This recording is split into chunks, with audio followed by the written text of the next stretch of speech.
You ask Tiger to solve. This deals with linear equations with one unknown. The final result is y equals negative 15 over 23. Let's solve it step by step. Simplify the expression. Expand the parentheses. Simplify the arithmetic. Multiply the coefficients. Expand the parentheses. Group like terms. Simplify the arithmetic. Group all constants on the right side of the equation. Subtract 30 from both sides.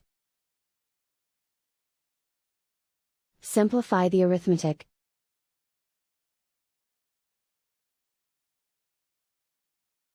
Isolate the y. Divide both sides by 46. Simplify the fraction.